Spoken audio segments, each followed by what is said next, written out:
So this afternoon we're going to hear from speakers in a few topical chunks that will explore case studies and perspectives on conservation impact and the challenges and opportunities of working toward that notion of conservation impact.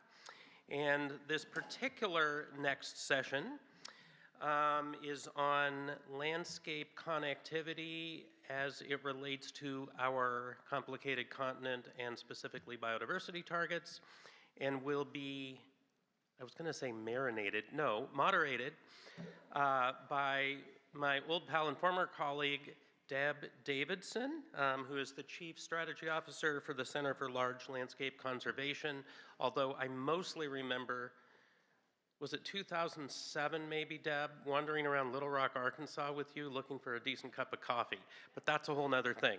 So Deb, come on up and introduce your panel.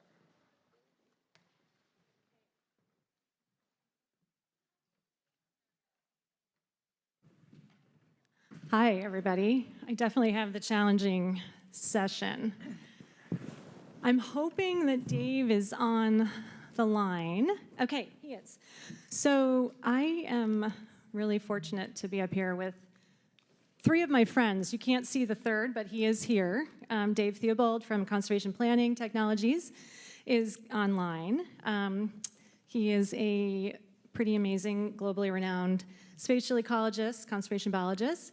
I also get the pleasure of spending time today with Kateri, I'm going to say it wrong. I always say your last name wrong. Monticone. From the Quebec Ecological Corridors Initiative, and also from the Staying Connected Initiative, an effort that I'm deeply involved with. And then Juan Carlos Bravo, he's the Associate Director at Wildlands Network. All right, I'm going to jump in. Jen gave us a little bit more time, so we are thrilled about that.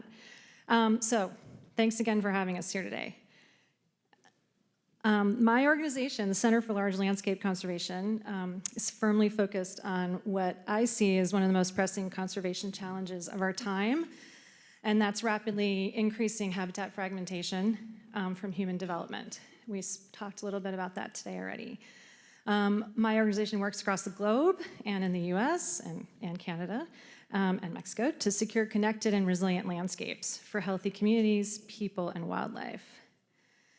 So I'm going to set the tone here for then further conversation of case studies and science.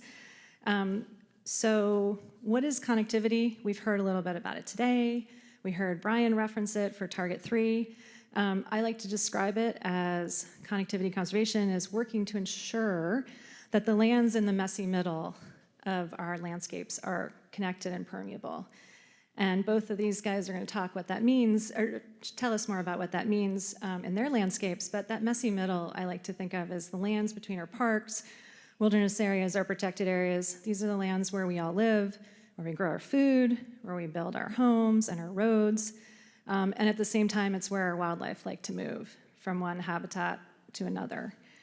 I'd also just like to emphasize, and we talked a lot about this morning, connectivity conservation is more than just connected habitats and landscapes. It's also about connecting people and reaching across boundaries, cultures, and jurisdictions. And that's what we're going to get into today.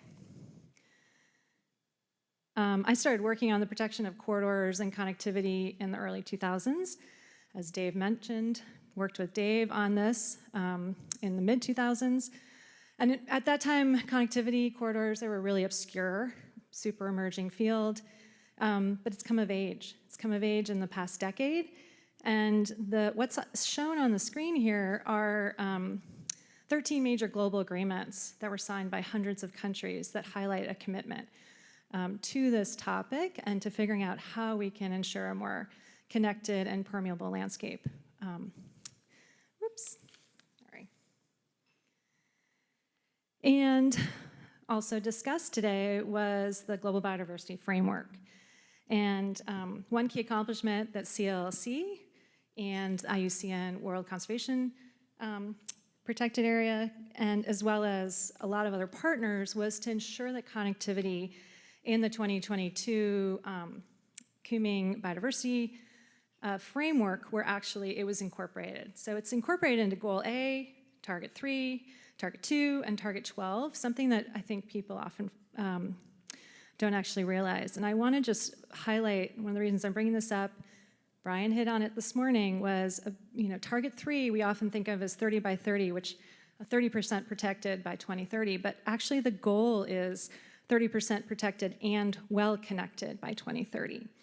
And just want to emphasize that. That is one of the things we're going to be talking about, and that Dave in particular will hit on, and how we're measuring that well-connected metric. So this coming of age is translating into numerous countries putting in place national connectivity policies and laws. And I'm going to run through US, Mexico, and Canada before I turn it over to my friends here. I know Stephanie's here from CQ in the former Biden administration. We rode a pretty amazing ride the last 4 years where we saw the US really embrace connectivity and wildlife corridor work. Much of that is now on hold or being scrapped, as we know. I will just emphasize that there is still the Wildlife Crossing pilot program that does exist and has one more year of funding that we hope will move forward. But as we've seen the US really change, the role of subnationals has never been more important. Kateri will touch on that a little bit in terms of how Quebec is addressing that as subnational. And I just want to recognize NCL and Wildlands, who actually put this map together. It emphasizes the fact that our federal government may be stepping away from connectivity, but we have a heck of a lot of states who are embracing it. And that's a trend we see globally too. Subnationals play an incredibly important role. We've already heard a little bit about Canada's leadership around Target 3. I just want to emphasize again one thing that didn't come up, but Canada has a pretty phenomenal program for ecological corridors, probably the most comprehensive that we've seen across the globe, both from an investment perspective, but also the way that they've targeted and really incorporated Indigenous leadership as well as community involvement. And Mexico is right there too. They have both a very strong 30 by 30 commitment, as well as a very new wildlife crossing bill that I think Wildlands was somewhat involved with, in terms of ensuring that connectivity is considered as part of new infrastructure projects and those that are being reconstructed. So pretty, it's amazing to see these national commitments happening both in Canada and Mexico, and hopefully they will continue. So I'm just going to highlight one last thing. We talked a lot about, and I'll just emphasize this, nature doesn't know any borders. Wildlife and ecological connectivity definitely does not.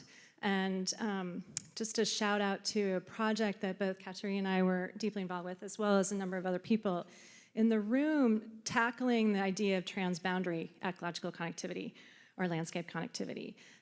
There's this executive report that is in the middle that came out of a summit we held that many of you were at last June in Montreal. And it's just an example of how, if we really want to actually tackle this topic, we have to move beyond jurisdictions and borders. This is one effort in North America that has done that thus far. Has a lot to still do, but has at least a set of strategies and priorities that have been put together to lead us in that direction. So I am going to turn it over to Dave. Hi, everyone. Thanks, Deb. Pleased to be here. I wish I could be attending in person with you all, but nonetheless, I'm really excited to learn and share information with you all. So I just wanted to talk about three things, sort of main points. So I'm going to come at this from the perspective of some experiences that I've had engaging, especially with from some of the science and the practice of connectivity. And so I really like how Deb lined that up, in talking about Target 3 especially. And so this is how I visualize Target 3.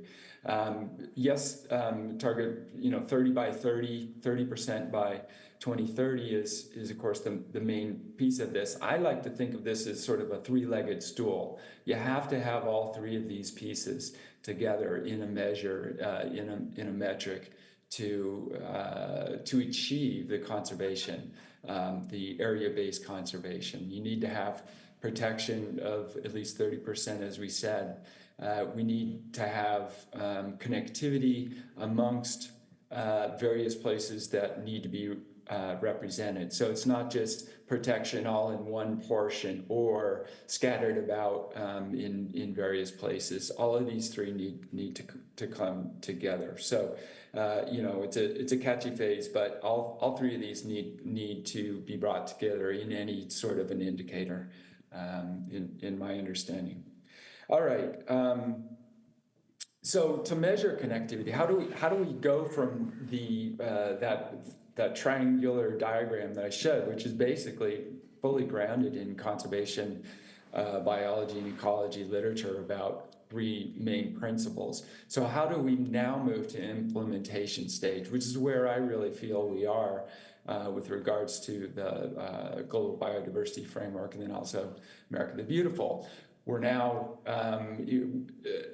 we've tasked ourselves with the difficult task of now measuring these various aspects. So how do we go about connectivity? Well, like many things, it's complex. Connectivity is not just one thing. It's interwoven in so many different aspects of conservation, as you all know. In the science behind this, typically, I think of it as this. To measure connectivity, we obviously have to define the purpose. Is this a structural connectivity that we're looking at the broader landscape and the patterns of vegetation and life zones and topography? Or is this for a specific species? Very, very different choices, and then who's the audience for this? Is this a national, is this for a nation's reporting or a subnational group, et cetera? We need to identify the places to connect. So in most of the discussions here, we're thinking about where are those protected areas? And of course, there's a very rich discussion, important discussion that's already been had a little bit today about what counts and the effectiveness and the equity issues around that as well. Super important to include as well. Getting into the sort of the messy middle, as Deb said, we need to estimate what we would call this the resistance to movement. How are animals and species and ecological processes moving about the landscape, and how do we represent that in a map, in spatial representation? Finally, well, not finally, but next we go to selecting a model, a method to model. So this is sort of the geekier technology kind of side, but this really implements how we think species move about the landscape. And so there are a variety of very technical concerns here, but they're really critical. One of the critical aspects is not making it so complex that the model takes too long to run, the computation takes too long to run. So there's a lot of computer work around this, data, massive data needs, et cetera. I am a big proponent of having simple, fast calculating metrics because I think they work much better in a practical stakeholder kind of a sense. Then we need to select a connectivity metric, and I'll show 4 different ones here in a second. And then, of course, we need to report that, and we need to discuss that, and we need to ensure that the users of this understand it, and we need to have their input into helping to refine what connectivity is as well. So we've done this, we've measured a variety of different aspects. We're doing a global analysis on country by country. This is not the result of that, but I use this to highlight some of the challenges. So this is 4 different connectivity metrics from the Protected Planet Report, recent one by the World Conservation Monitoring Center. And the details aren't super important here, but hopefully what strikes you is that they're very different patterns. These are all trying to measure, well, not trying, they are measuring various aspects of connectivity. And so one of the challenges is, and some of the discussions that was had before, yes, we need multiple metrics, but we also, the connectivity science world right now is trying to provide guidance, better guidance to which metric or which metrics, a few of them should be used. There are probably 24 of them that are embedded within the Global Biodiversity Framework at this time, probably hundreds, perhaps thousands within the next couple of years as the body of literature is growing very, very quickly. So we need to, our task is really to help provide more guidance to countries or subnational entities to help them understand some of the science, help provide some of the data, especially on industrial development patterns that are useful to not only measure and report on connectivity, but also provide guidance to the other aspects of moving forward towards spatial planning. Where is the best place to add to the protected area estate that would also provide additional connectivity and representation? So those are some of the three major takeaway messages that I'd like to share in the beginning here. Thank you. Thanks, Dave. All right, we're going to shift to Kateri, who's going to cover Quebec's work. 1997. I'm looking at hundreds of pieces of puzzle that my grandmother just dropped on the table in front of me. There's no box with the image on it. How am I supposed to build that puzzle? 30 years later, 2017, I feel the exactly same emotion of uncertainty. I'm working at Nature Conservancy of Canada, and I'm starting this ecological corridor project. And quickly, there's over 40 experts, practitioners, and stakeholders that wants to be part of it.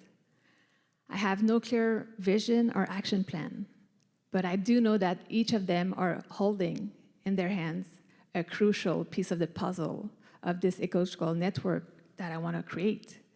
But they all have a variety of interests and priorities. How am I supposed to build that puzzle with them? Well, at that time, I didn't know that I was starting what we now call the Quebec Ecological Corridor Initiative that did aim to create a movement in Quebec. So here are my 5 takeaways that I think are important to accelerate conservation. Social science. We should have more social science in our work. We're talking about transformative change, behavior change. We need a whole of society approach to do connectivity work. How can we reach positive human impact on nature? We're working with people that are living on the land, and a clear governance is crucial to make sure that each of the stakeholders and partners do know the role they should play to reach out our vision. Large landscape scale. We do need to work at a large landscape scale. We can't keep working on project by project.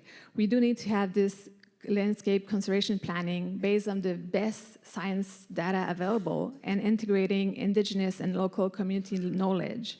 And this GIS decision tools help us find a balance between leaving space for proper consultation and opportunities and moving quickly to reach the 2030 goal. Multiple scales and cross-border jurisdiction coordination. The Quebec Ecological Corridor Initiative is working at the provincial scales and also at key connectivity zone and more locally scales. And we're also working with partners on the other side of borders like Staying Connected Initiative. These are some quick results that we gained regarding protected area. You're going to see in blue all the protected areas that were added since the initiative, and they are exactly in the purple zone, which are key connectivity zone. So those are great results regarding protected area. We added 10,000 new hectares in 5 years. But what I can't show on this result is what's happening outside the protected area. So we do need multiple tools to help prioritize nature on 100% of the territory. And the Quebec government is working on what we call the complementary conservation measure, which aims to recognize efforts of municipality, counties, farmers, landowners, woodland owners, which are doing best practices or regenerative practices that are key for long-term connectivity. And last, policy. We are really grateful to be working with the Center for Large Landscape Conservation that help us integrate the IUCN connectivity guidelines in our key connectivity zone. We're doing workshops with communities, local communities, talking about scope, goals, vision, governance. And now we do have to make sure that at the federal and the provincial level, they do recognize our key connectivity zone. We're not there yet. We don't have a specific statute for key connectivity zone to make sure that all the new development are coherent with connectivity, but we did great steps in the last two or 3 years in Quebec. We do have this new land use guidelines that obligate municipality counties to integrate connectivity in their land use planning. Ministry of Transportation are prioritizing connectivity in their sustainable development plan. And we have our own nature plan who aims to reach out the global biodiversity goals. And now we do need to make sure that all those new tools are coherent with what's going on the ground. So you can follow the initiative on the website. You're going to find great tools, information, and there's a great documentary who are highlighting successful stories about what's going on in Quebec and Ontario.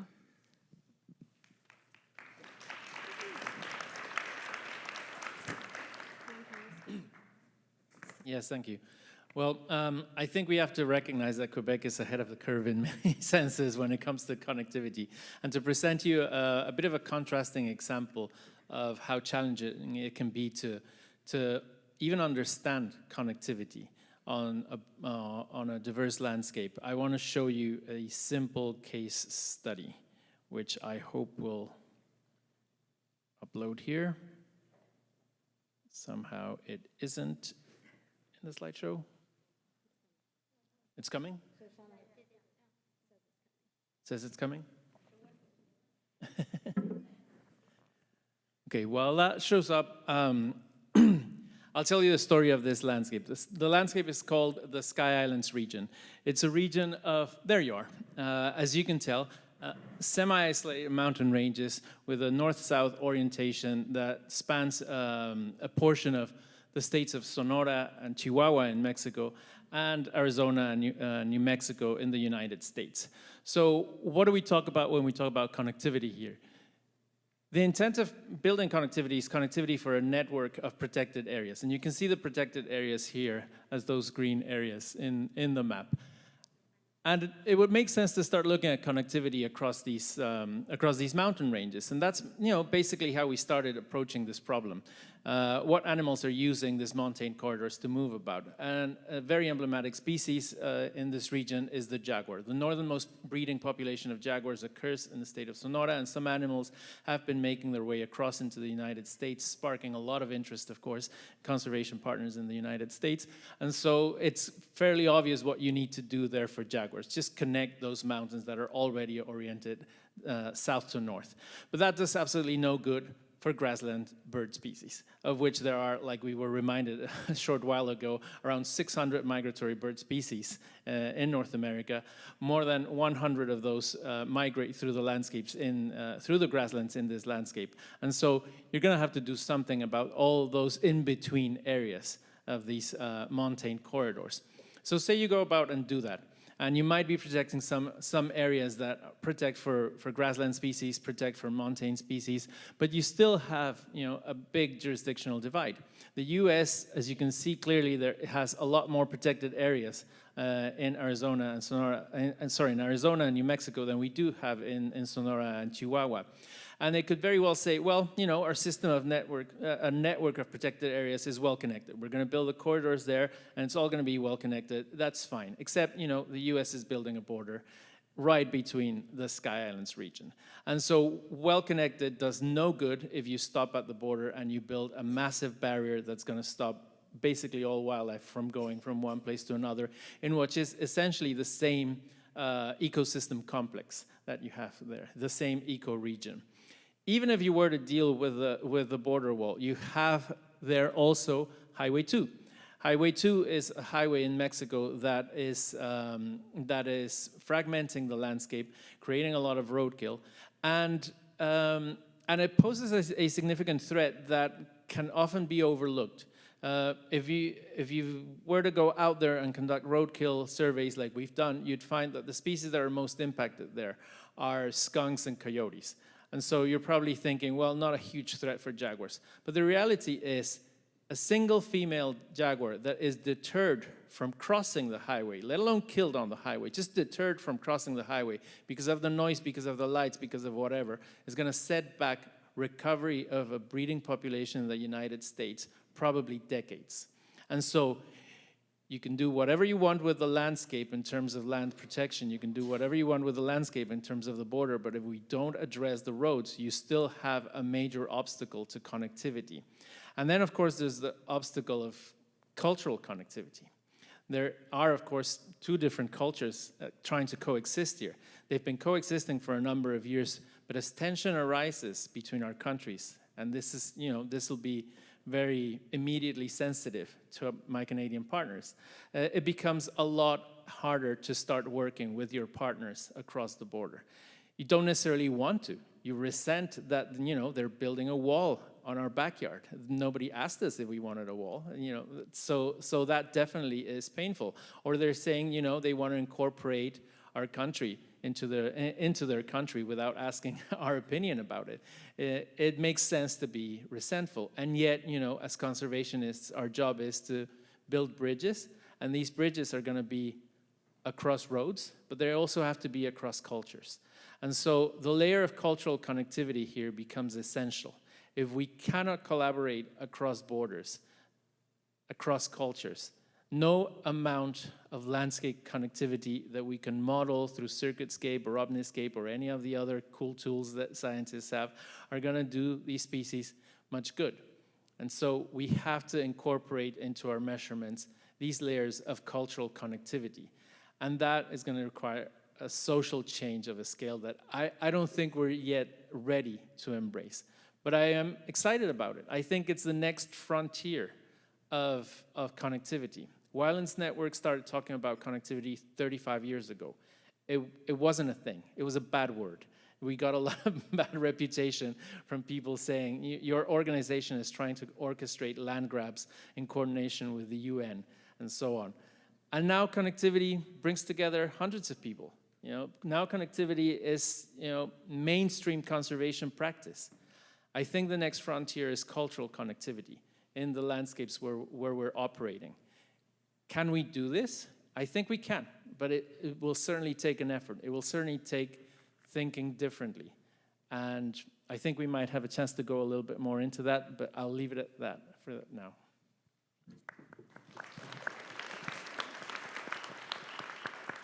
Thanks to all three of the panelists. Jen and Shoshana, I do not have an iPad. Unless there's one I don't see. I don't think it's up here, but we'll get there. So I have a couple questions first, then we'll take some from the audience. And Dave, I'm hoping you could tackle this. You started to talk about some of the global efforts to measure connectivity and as well as some of the migration atlases that are being put together.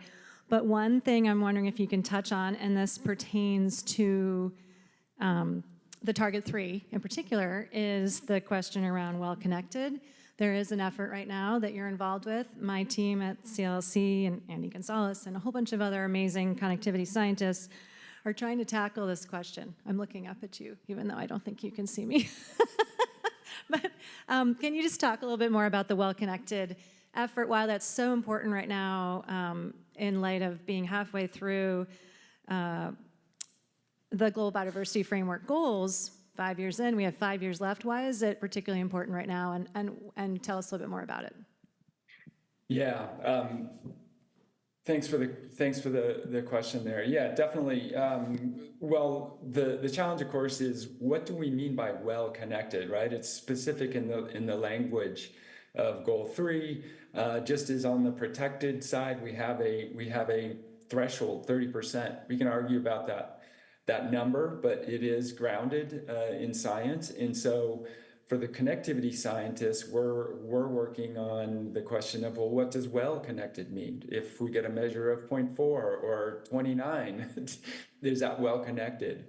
And so we're working right now. It's a nascent effort, as you mentioned, with folks from CLLC and some international scientists and colleagues.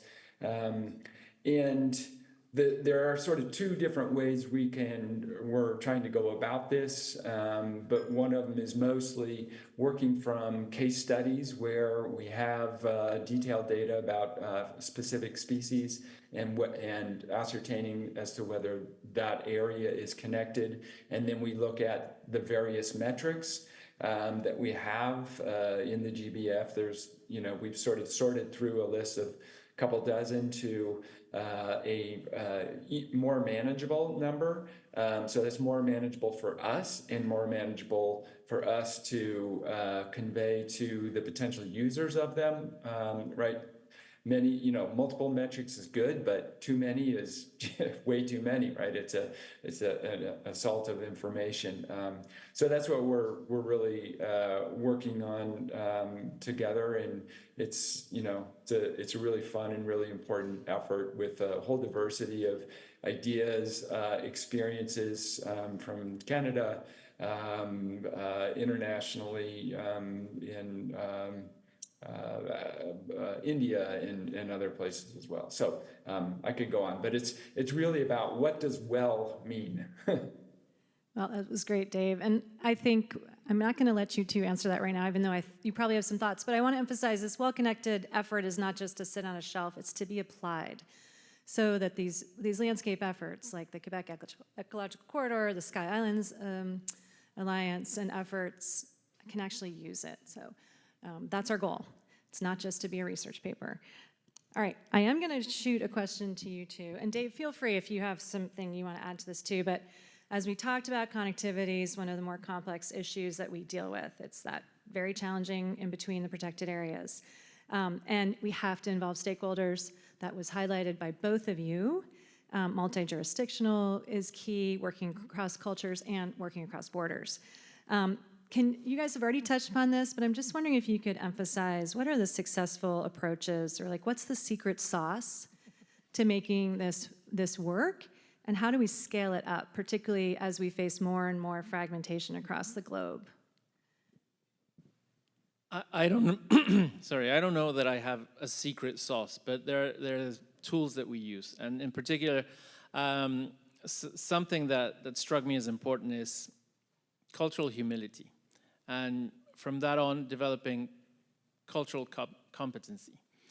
If we're going to work across cultures, it is important that we are genuinely curious about those cultures. Whether it's, I'm an urban scientist working with ranchers on the landscape, or whether I'm Mexican working with US partners, whether I'm, facilitating a Quebec, Maine, New Brunswick effort, all of those things require that I am genuinely interested in the cultures that make up the people who are going to be doing the work. And from there on, developing the ability to navigate that culture effectively, so that I am, I don't want to be perceived as an insider. That's not my role, but as somebody who does understand the culture, who does understand what's important to people, and thus is not trying to impose a model of connectivity from somewhere else. We're not saying, okay, we've ran the models and this is where connectivity needs to go and these are the species and this is the corridor. We want to sit down and listen to you and what's important to you and what's coming out constantly and how can we help you. That is an essential tool. I'm not saying it's a magic wand and everybody wants to collaborate with you, but in the absence of that cultural humility and cultural competence, you're not going to get a lot of partners working with you, whether it's rural partners in your same cultural area or across international borders. That's just not going to work. Yeah, I would just add that make the possibility to make sure that stakeholders around the table and co-create with them, build trust with them, take the time to really know each other and face some challenges and co-create vision, share goals, and make sure that people know the role they could play in it. So the governance for us at the provincial scale really helped advance connectivity with the same vision. We knew who was doing what and why, and really people were engaging into action for connectivity. So That's great. Dave, do you want to jump in or? Yeah, just really quickly. Yeah, I mean, I really liked the points raised. Yeah, absolutely, about cultural humility and also working collaboratively, co-generating with stakeholders. Almost all of our work is also generated by various stakeholders, various managers, various policymakers asking for information about having some guidance, some information about the big picture, a bigger picture. As we know, transboundary issues are, obviated by connectivity kinds of issues, whether it's across international boundaries, more local boundaries, et cetera. And we're working really hard to try to incorporate additional information with the stakeholders that we're measuring in that region. We're beginning to bring down, say, global maps of connectivity.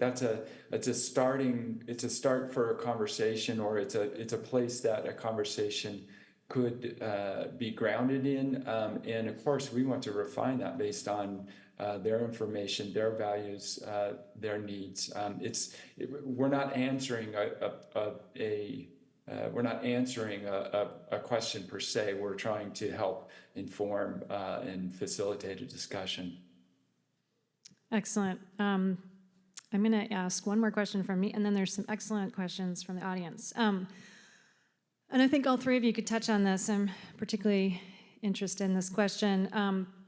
How can we learn and embrace and ensure that we have Indigenous leadership at the table and we incorporate two-eyed seeing and traditional ecological knowledge into our connectivity work, our science, our identification of these priority landscapes? One of the things that I found most inspiring about Indigenous leadership is the understanding of landscape as being shared, not owned. You share the responsibility for that landscape with other communities around you. You share it with the species that are there around you. And when you look at the best potential interpretation of where these communities held their territories before colonization, there's often a lot of overlap, and there's often a lot of fuzzy borders. And I think there is something of merit there that we've been overlooking. We love drawing lines on a map and saying this be that, this be this, and now we connect them, and that makes us feel good. Our Western mind operates that way. Whereas Indigenous mind is comfortable with the uncertainty in between, with the fussiness of borders, with a territory. We had the opportunity to be in Banff recently, and the landscape was described to us as, this was, part of our traditional territory, but not just ours. Many tribes came together, many First Nations came together to share this landscape. It was a place to come together and celebrate and hold ceremony together. And holding ceremony with other First Nations that you were potentially in some other conflict, putting that aside and celebrating a certain ritual in a certain part of the year was important. Can we learn to do that as Western modern societies? Have shared landscapes, have fuzzy borders. Can we do that? I don't know that we can, but the more I look at connectivity modeling and the more I look at connectivity management, the more it makes sense to me that drawing hard lines on a map is not the way to approach it. And then the other thing that really strikes me is that we tend to think of written law and our structures for governance in the Western societies as permanent, because they're written in law, they're in constitution, there's a court that upholds them, whatnot, and then in comes the Manchurian cantaloupe, as you were describing him, and suddenly all that written law, all the courts, everything is questioned. And what has lasted millennia? Ceremony, tradition, taboo. A number of practices that we can all hold. And by taboo, I mean we don't go to that mountain. We don't cut that tree. You know, those things have been important, and over millennia, they have proven to be a lot more solid than the written law, than the court system. And can we learn something from that? Is it time for us to embrace some sort of ceremony and tradition into our practice that can then transcend all the political upheavals that we're bound to see now and in the next 100 years? I think, you know, that's one way to start incorporating that, you know, other than the obvious of engaging constantly with our Indigenous partners. Yeah, if either of you want to jump in too, and then we'll jump to another question. But Well, empowering Indigenous voices is really crucial, and I wish I could say that in Quebec we were doing great, but we need to do more and embrace more this two-eye-seeing vision. And I think that a way that we're trying to do so is to create this space, make sure that they do feel invited and listen to them, and make sure that the funds and, you know, the capacity are there for them to participate also, and not pressure nothing, just be there, listen, and understand how they want to be involved in each of the project. And this really depends on each of our key connectivity zone. And sometimes they want to lead, like we have the Kitigan Zibi that are leading an ecological connectivity zone, key connectivity zone in Outaouais. And another place, they can't show up because of other reasons. So we need to go and see how we can just talk to them in other ways. So really adapt and make the space and keep learning and listening to them.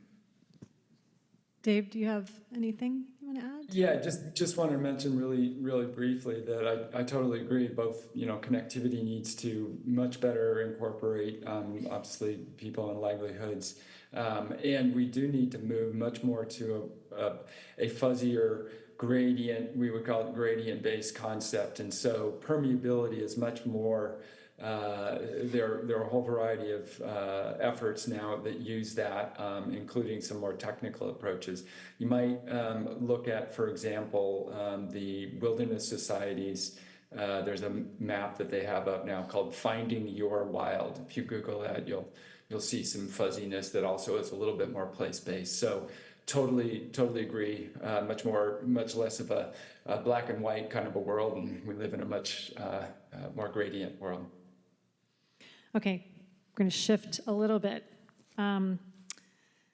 This one's fun. It will be interesting to hear how you guys answer this. If we could create one policy or plan that would increase transboundary connectivity across the continent, what would it be? This is from the audience, so we didn't really prep this one. No, we didn't practice this one. I guess that countries need to come together to decide what happens at their borders. No single country can unilaterally decide what happens at the border. That would be the one policy that would force people to the table to decide, how are we sharing our water? Are we building a wall here? Are we doing this? Are we putting a railroad there? Are we creating some sort of separation here, or are we building a bridge between our communities in this border? That single policy, I think, would do a lot good. Well, we do have something like that exists, that kind of exists in Quebec and transboundary, where the new England governors and the Prime Minister of Eastern Canada and Northeast of the United States. Yeah, Eastern Canadian Premiers. Eastern Canadian Premier. I always have a difficulty to name it so long. Anyway, that signed a resolution regarding connectivity, biodiversity, and climate change. And it was just renewed, and we're looking forward to make sure that there's a working group that are really working together across those states and provinces and have an action plan regarding connectivity. And this, when it was on in 2016, the first one, it really helped, for example, Quebec to prioritize this connectivity into the government action plan and work with United States and other provinces. So we're really thrilled. Well, we're really hoping that this working group is going to show up again, and the pathway that Deb showed is a document that we wish, will just help like this working group go on again. So this is one of a key solution that exists, this resolution. Well, if you want to know the number, resolution 43 or 42.5, it's really key. You want to add something? So we potentially could see duplication across all borders, Mexico and Canada too. It is a great example. We'll see how it plays out in the next year. It's pretty exciting. Dave, anything else to add there? Well, just to add what was already said, I would pick up on climate change, and climate change is probably the one of the biggest, as people have said, existential threats, and that affects all countries, and it's external. So I think that maybe it's critical that we address that, and perhaps this is one of the main forces that's really obviating countries to work together, as it has with air quality and heating and climate change in general. That's great. I am going to jump to another question, and then we'll end with our last closing question around hope. So if connectivity areas, corridors run through the messy middle, and they involve connecting, protecting green spaces through places where people live, how do we actually ensure that we're addressing the human-wildlife conflicts that are inevitably going to happen? I mean, I live in the greater Yellowstone ecosystem. I have moose in my backyard. We've had grizzly bears move through. And what are some of the techniques that we as connectivity practitioners can put forward and support community members as we promote a connected landscape? Well, I think there's multiple levels to this. I think the indigenous perspective of recognizing wildlife as our brethren and that we have a responsibility to share the landscape with them is a great starting point. We're not, doing wildlife a favor. We are upholding our responsibility to steward a shared landscape with these species. If that's our starting point of humility, we're sharing it. We're not, here to dole out favors for wildlife. Then I think we're on the right track to begin with. Other than that, I think most of the solutions are going to be localized. The conflict looks very different for a Mexican rancher who's going to lose a significant percentage of their yearly income from one predation incident by a jaguar than it's going to look for a whole ranching operation in Montana losing one calf to a grizzly bear. And so you have to adapt to the culture, to the economics of the issue, and again, this is a sphere where I think cultural humility and cultural competence should be very valuable, because you sit down and talk to the people and try to understand where they come from and trying to find a solution in which they can continue their livelihoods without impacting wildlife. Now, we're not doing this for nature, we are nature. And I mean, one thing that I may say is share more available tools. I mean, like in Quebec, the municipality counties, like I mentioned, need to identify the ecological corridors in their land use planning. But do they have the capacity to do it? Do we support them to really not just draw a line and say, well, this is my ecological corridor? Or can we make sure that they are really identifying a critical and important ecological corridor? So sharing tools, making data as available, and communicate really the importance and adapt to each of the contexts is really important. Dave, you've been in this field for a long time. Anything to add? Well, it's super important, super challenging. I mean, it's really just all I can do is echo many of the things that people have said here. I'm thinking about some of the wolf reintroductions in Colorado and depredation that's occurring. There's what is the economics, what's the sustainable plan to help support the livestock industries that are, you know, have the most impacts based on that. And in a sense, what is the role of the majority of citizens in Colorado who voted for that, who in a sense, you know, well, we voted for it. So what's my role as a citizen of the urban corridor of Denver and Fort Collins? And how do I actually support financially to compensate that as well? So I think that there are a variety of levels that we can all be involved in. And Dave, I appreciate you bringing up the financial component, which we actually didn't have time to really dive into here. And I think that's just something to call out, is that if we're going to continue to move forward with connectivity, wildlife moving through, there does have to be some creative financing, compensation for people when they do lose their livelihoods. So that's all. We're just we don't have time to unpack that, but Juan Carlos, maybe you have something quick, and then I have one last question. A little something to add. It got me thinking that oftentimes we don't know enough about the problem. And this happened to us in working with jaguar depredation in northwest Mexico. And there were a lot of complaints of jaguar depredation. And so we started working in the area, set up camera traps, started working with ranchers. Tell us about your depredation incidents. We're going to monitor each and every one of them, figure out if there's a pattern and address it. It turned out there wasn't a problem. It's, you know, calves were getting lost out there in the landscape for any variety of reasons. It was impossible to immediately direct evidence of jaguar predation, to detect it even. You know, we had one incident over 5 years.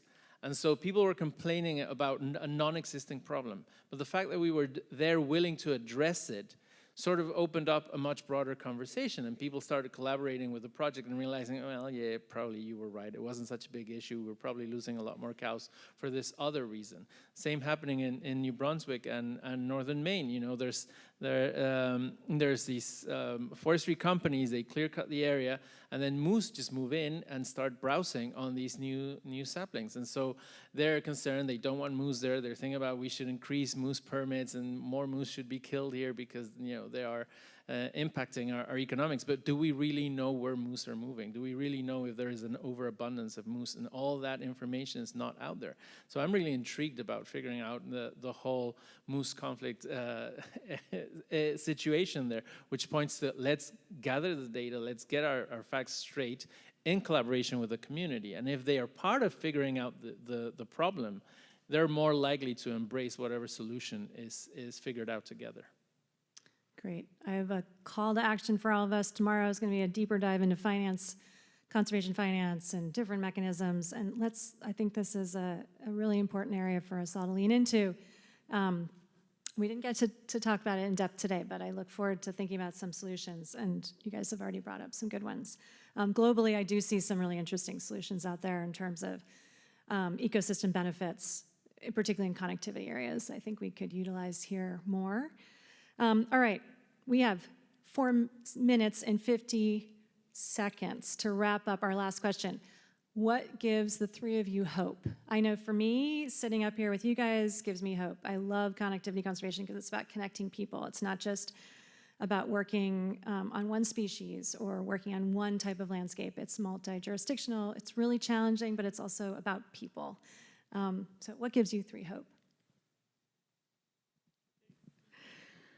Well, yeah, when we look at each of us, what we're doing, you know, it's incredible. We're doing great work.